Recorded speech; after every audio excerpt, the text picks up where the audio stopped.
Welcome into the Autzen Audibles Podcast. I'm Matt Preem, Eric Scopel on the show. And as always, we bring on Stanford insider, publisher of Cardinal247, Jackson Moore, to get you ready to go for this weekend's Oregon versus Stanford matchup. Jackson, how you doing? Has the typhoon hit the Bay Area? Are we expecting nasty wet weather on Saturday? The last time I was over there was Friday for San Jose State, and it was smoky. So, Okay. I don't think they're expecting a lot of precipitation this weekend, but it was pretty nasty. So hopefully the skies are clear this week. Okay. Well, maybe the rain would be a good thing then. Sounds like it would be like it was here. 4-4. Last 8 games these two teams have played down at Stanford Stadium, they've split it. It's a traditional rivalry game, but Stanford it's a new leaf for the Cardinal. David Shaw is out as head coach. Troy Taylor is in. Noticeably, the tight ends are still here, but the offense looks different. Just what's been the biggest changes you feel like with this shift in leadership from David Shaw to Troy Taylor? Yeah, it's been a change from top to bottom. I mean, the whole staff has turned over. No one was kept by Coach Taylor, even though he only brought in 2 assistants from his Sac State staff. So went out and hired a bunch of coaches from all over the place. A good group from Wisconsin's in on defense. But just from the top, I mean, he came in right away preaching that he wants to build the team with a culture of love, which is not exactly the go-getter, physical type of speech that a lot of coaches bring to their day one press conference. It's been about love and about fitting into Stanford and, doing what Stanford is able to do the right way and the best to their ability. But also just re-energizing what got kind of stale over the last couple of years under Coach Shaw. And everything's a lot faster. The tempo on offense is very high tempo, and you see that in practice. Everything moves very quickly, and the strength and conditioning has changed quite a bit. So, a lot's changed behind the scenes, but it's mostly mental, I would say, mostly culture-wise. And you got a lot of young players that are still kind of getting their feet wet as far as actually playing. Jackson, thank you for making this has got to be close to double digits in terms of appearances on the show. Always great to have you. Those who I've probably seen you recently when we had you on for Hawaii, and you'll be back in about a month when you come back for Cal. So wanted to get that out of the way. I was surprised this offseason with some of the Stanford recruiting success. I mean, they have one of the better classes in the conference, or in what formerly will soon be the Pac-12. What has allowed Taylor to do some good things there? And then on the field, I know it's small sample size. Are there things that have stood out and to why they've kind of struggled out of the gate? They beat Hawaii in the opener.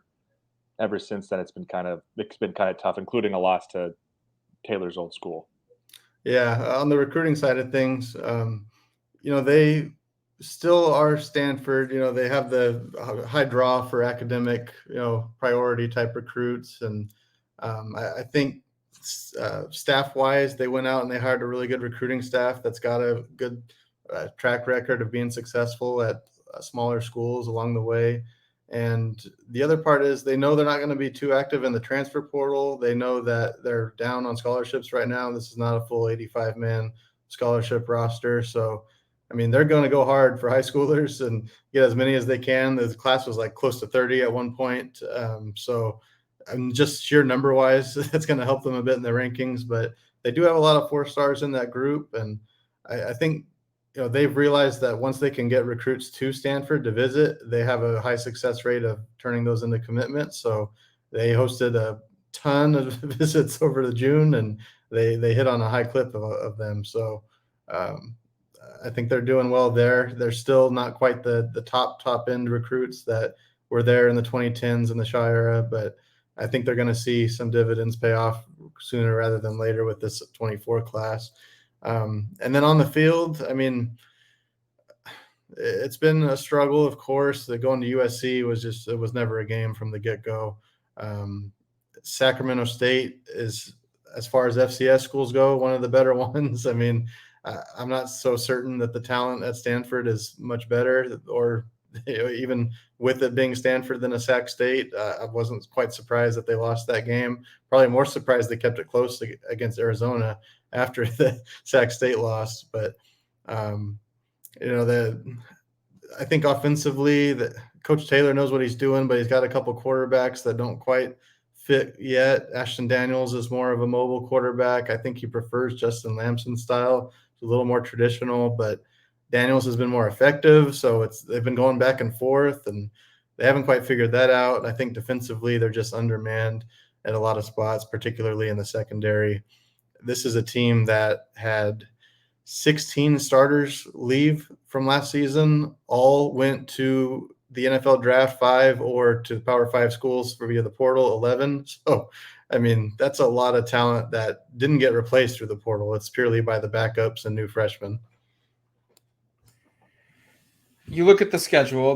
They won their first game, the season opener, at Hawaii, 37-24, and then, like you said, at USC, they weren't really competitive, 56-10. The last two, first Sacramento State, they had the unfortunate issue of getting upset at home by an FCS school.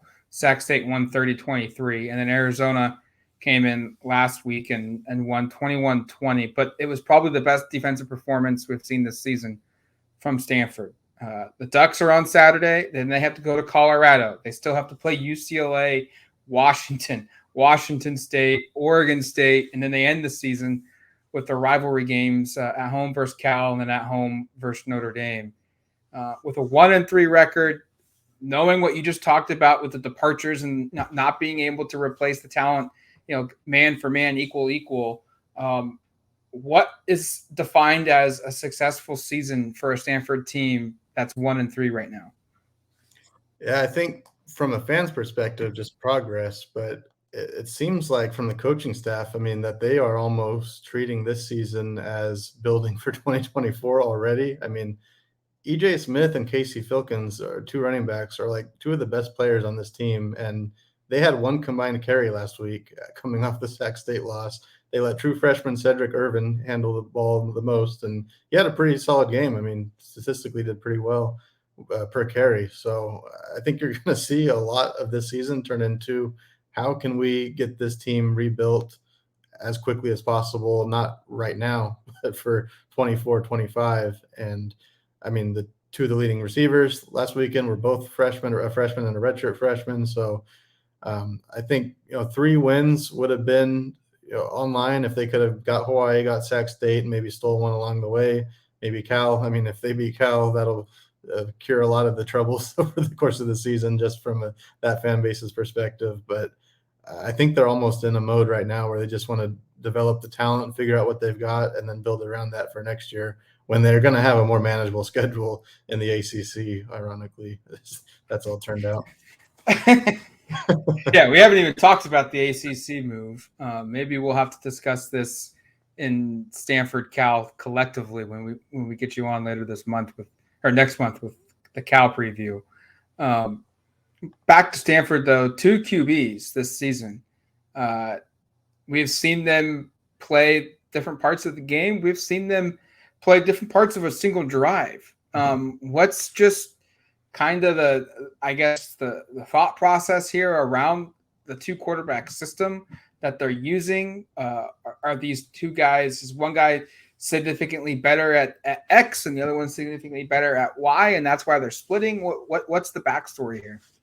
Yeah, I think it felt like through camp that Justin Lamson was the guy that they were molding to be the starter and to run the offense. And he is coming off of a pretty significant injury coming from Syracuse, and even him, he hasn't played at all at the college level before getting to Stanford, so the experience level is not quite there. And I'm not sure if he's been 100% healthy. So then you've got Daniels, who also just been at Stanford for 1 year, has experience as a Wildcat quarterback last year, played quite a bit in that role. And I mean, he's been a pretty decent passer as well when they've asked him to run the offense more traditionally here this year. I feel like they're putting them both out there in hopes that someone's going to kind of emerge at some point and they'll be able to ride the hot hand. But I think Lamson fits Troy Taylor's offense better, but Daniels has been the better quarterback, and they've just kind of gone back and forth until someone can prove it. Lamson, more prototypical. He's got a pretty accurate arm. Is athletic enough, but it's not going to run the ball like Daniels.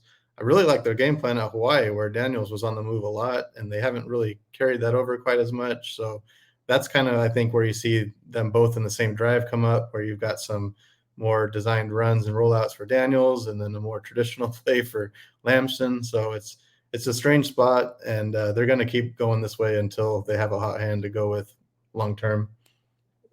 Jackson, you said something that I was going to ask you about earlier, and just to follow up on what's going on with the running back position. I couldn't figure out why Casey Filkins and EJ Smith, who you mentioned, like barely played in that game, like didn't play against Arizona. It was a competitive game. Like they lost by 1. It seems like that could have been maybe a difference maker.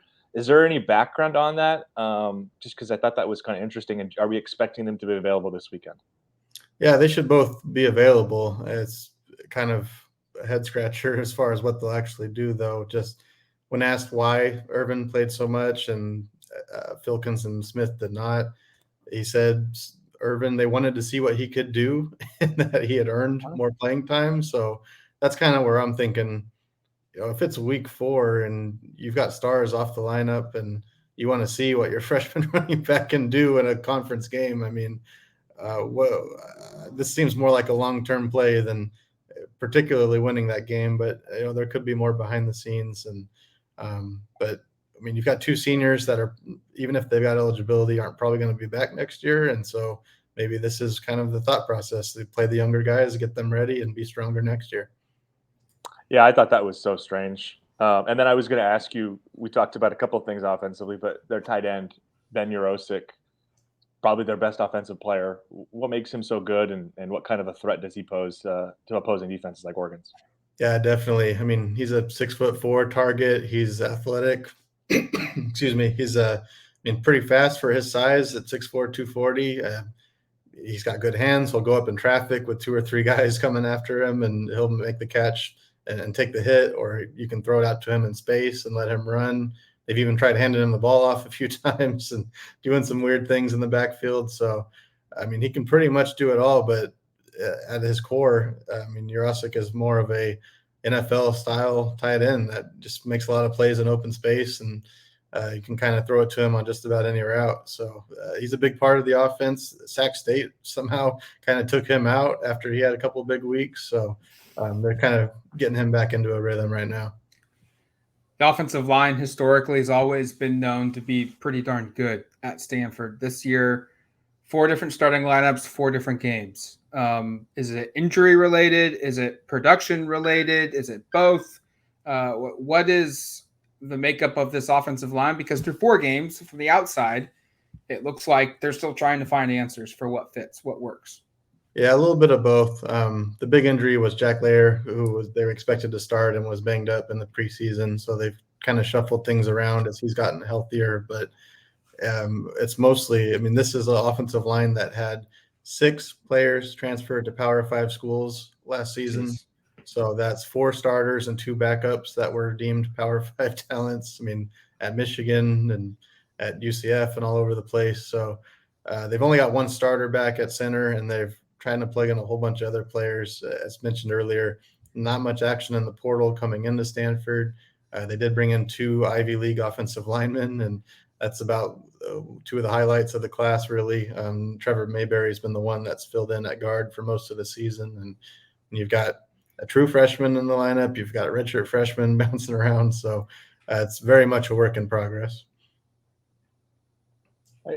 There's a lot more to get to on this Stanford team that kind of perplexes me, but just from an injury perspective, we kind of mentioned the running backs there. I'm curious, is there anything else we do know? Is just Taylor been forthcoming with guys who are definitely out this weekend, or guys that are expected to miss time, or is this a situation kind of like with Oregon where you just get to the game on Saturday and you find out? Yeah, they've been pretty quiet on injuries, and there hasn't been a lot of them, at least the very obvious ones where players have left games. And I mean, yeah, not a whole lot. I mean, guys like John Humphreys and Jimmy Wyrick have missed some time that were notable. But, I mean, in general, the team has been pretty healthy, and they haven't had to go to the depth a whole lot due to injuries. But we've seen them go to depth at some spots for other reasons too.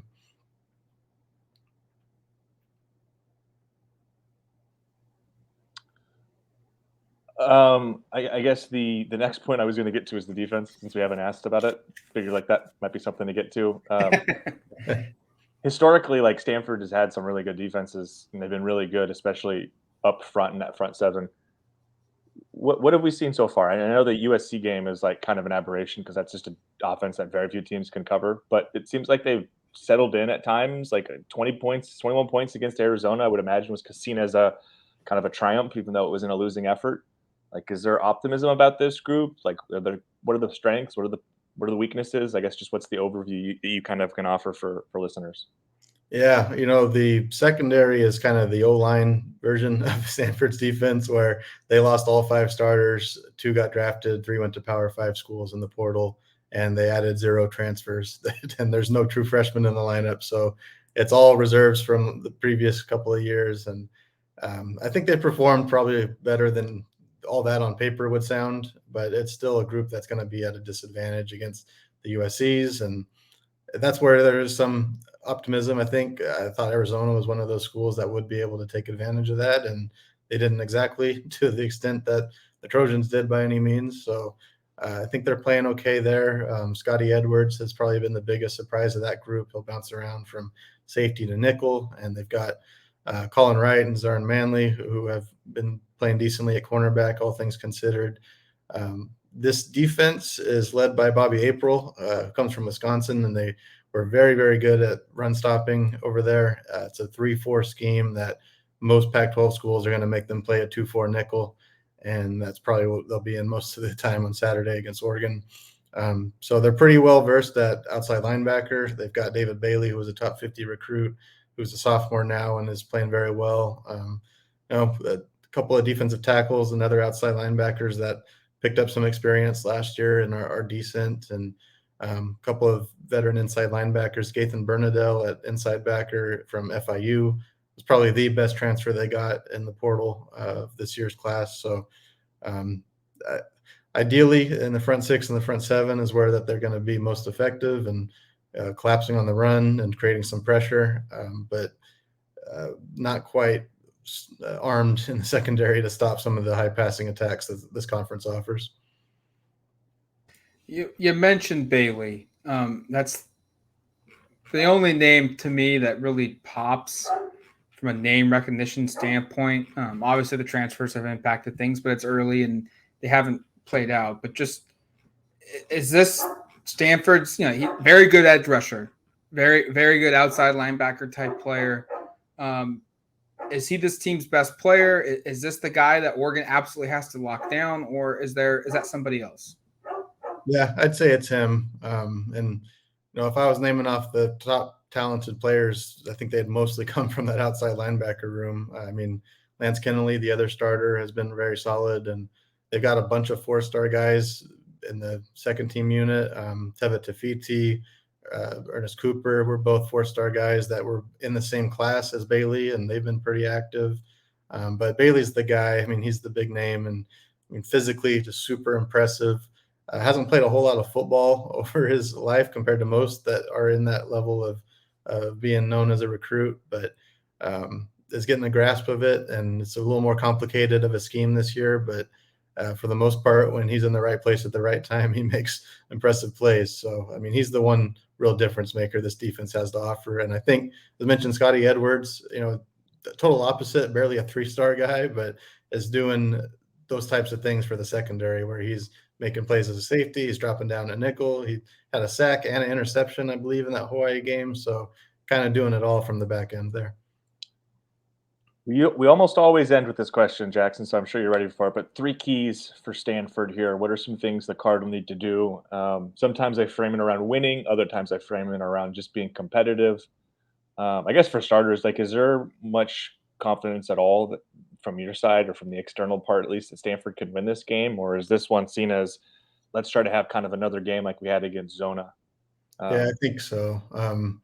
The last couple of years, this team's been filled with 4-star players and, I mean, NFL prospects. And even though they only won 3 games the last couple of years back to back, you knew that they had enough talent to rise up and snatch a win like this, like in 2021, of course. Last year, they won at Notre Dame.